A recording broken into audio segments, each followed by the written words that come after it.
To be honest, I wasn't expecting it to be that good. So in life, you know, sometimes you get underwhelmed.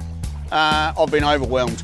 Every day, every time I turn that key, I'm overwhelmed. There you go. It's just like, well, yeah, it's incredible. It's an incredible motor. My name's Blackbeard and we're here in Napier. I've got Blackbeard out today. This is my third Frewza.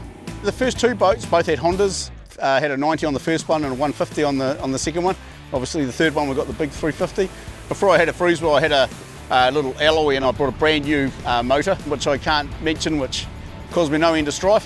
Where we used to launch was beach launching, very risky, and so the engine had to go, and on this particular day it didn't, and it was brand spanking new. And so from that day forward I thought, right, I'm going to get a better boat and I'm going to get a better engine. And so that's when the boys from Frewza just said, hey look, you just get a Honda, Rob, you'll never look back. So here we are, I couldn't tell you now, but probably 10 years later, still running the Hondas and never change. Why would you? So Blackbeard's pretty much been built for everything. So we do cray pots in spring, winter, shoot over to Turangi, do some trout fishing, game fishing, mad keen, obsessed with game fishing, deep dropping, 55 nautical mile out wide, snapper fishing, inshore fishing, netting, whatever. You know, we use it for everything. It's just an everything boat.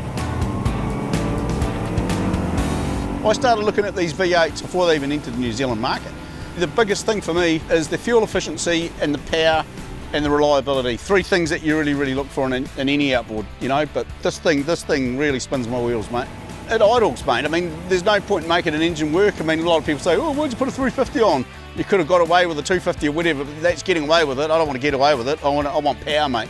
Because if you're in a crappy sea, I mean, we're out there today and, you know, it's just some pretty big swells, pretty gnarly, up to 4 metres, but it just eats it. There's heaps of control in forward and reverse. You've got the gas, you've got the grunt, it's extremely responsive, there's no lag.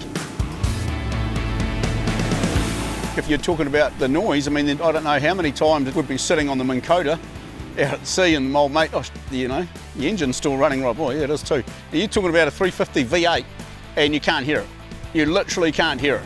Some of our big trips, we go 50 nautical mile out, you can have a conversation in there, you can have the sounds going, it's just, they are beautifully quiet.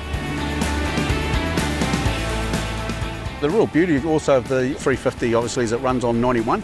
So not only do we get great fuel efficiency from the V8, 91's cheaper, and it's far more accessible in all the different places around New Zealand. When I think of the name Honda, I think of reliability.